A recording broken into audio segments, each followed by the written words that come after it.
ಬಿಜೆಪಿಯವರಿಗೆ ಅವರು ಅವಧಿಯಲ್ಲಿ ಮಾಡಿದಂತಹ ಕೊರೋನಾ ಮತ್ತು ಯಡಿಯೂರಪ್ಪ ಕಾಲದಲ್ಲಿ ಆಗಿರುವಂತಹ ಭ್ರಷ್ಟಾಚಾರ ಯತ್ನಾಳ್ ಅವರು ಹೇಳಿದಾರೆ 2,000 ಕೋಟಿ ರೂಪಾಯಿ ಮುಖ್ಯಮಂತ್ರಿ ಕುರ್ಚಿಗೆ ಅಂತ ಹೇಳಿದ್ದಾರೆ.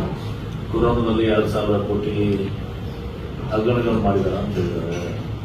ಬಹಳಷ್ಟು ಭ್ರಷ್ಟಾಚಾರಗಳನ್ನು ಮಾಡಿದ್ದಾರೆ ಅಂತ ಯತ್ನಾಳ್ ಅವ್ರ ಪಕ್ಷದವರಾಗಿ ಉಚ್ಚಾಟಿತರಾಗಿರುವಂತಹ ಯತ್ನಾಳ್ ಅವರೇ ಅವ್ರ ಪಕ್ಷದಲ್ಲಿದ್ದಾಗ ಹೇಳಿದ್ದಾರೆ, ಈಗೂ ಕೂಡ ಹೇಳ್ತಾ ಇದ್ದಾರೆ. ಮತ್ತು ಎಲ್ಲ ಹಣವನ್ನು ಒಯ್ದು ಯಾವುದಾದ್ರು ಮಾರಿಷಿಯಸ್ ನಲ್ಲಿ ದುಬೈದಲ್ಲಿ ಇಟ್ಟಿದ್ದಾರೆ ಅಂತ ಹೇಳಿದ್ದಾರೆ. ಇದ್ರ ಬಗ್ಗೆ ಸ್ವಲ್ಪ ಬಿಜೆಪಿಯವರು ಆತ್ಮಾವಲೋಕನ ಮಾಡಿದ್ರೆ ಒಳ್ಳೆಯದು ಅಂತ ಅನಿಸ್ತದೆ. ನಮ್ಮ ಕಾಂಗ್ರೆಸ್ನಲ್ಲಿ ಯಾವುದೇ ರೀತಿ ಭ್ರಷ್ಟಾಚಾರಗಳಿಲ್ಲ. ಇವತ್ತು ನಾವು ಜನರ ಕಲ್ಯಾಣಕ್ಕಾಗಿ 5 ಗ್ಯಾರಂಟಿಗಳನ್ನು ಕೊಟ್ಟಿದ್ದೀವಿ, ಅಭಿವೃದ್ಧಿ ಕೆಲಸಗಳನ್ನು ಮಾಡ್ತಾ ಇದ್ದೀವಿ. ಇನ್ನೂ ಹೆಚ್ಚಿನ ಕೆಲಸಗಳು ಈಗ ಆಗ್ತವೆ. ಮುಖ್ಯಮಂತ್ರಿಗಳು 16ನೇ ಬಜೆಟ್ ಮಾಡಿದ್ದಾರೆ.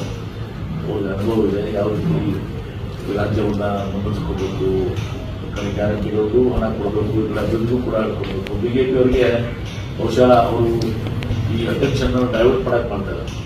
ಅವರಲ್ಲಿ ಏನೋ ಯತ್ನಾಳ್ ಉಚ್ಚಾಟನೆ ಆಗುವುದು ಅಂದ್ರೆ ಅವರಲ್ಲಿರುವಂತಹದ್ದೇನೋ 20 ಬಾಗಿಲುಗಳು ಅದಾವೆ.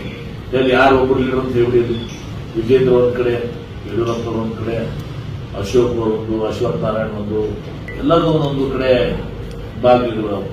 ಅವರ ಪಾರ್ಟಿ ಬಹಳ ಕೆಟ್ಟ ಪರಿಸ್ಥಿತಿಯಲ್ಲಿತ್ತು. ಬಿಜೆಪಿ ರಾಜ್ಯದಲ್ಲಿ ಅದ್ರ ಬಗ್ಗೆ ಹೋಗಿದೆ. ಅದಕ್ಕೆ ಅಟೆನ್ಷನ್ ಡೈವರ್ಟ್ ಮಾಡಲಿಕ್ಕೆ ಬಹುಶಃ ಇದನ್ನು ನಾಟಕ ಹೊಡೆದಿರುವುದು. ಈ ನಾಟಕ ಯಶಸ್ವಿ ಆಗುವುದಿಲ್ಲ.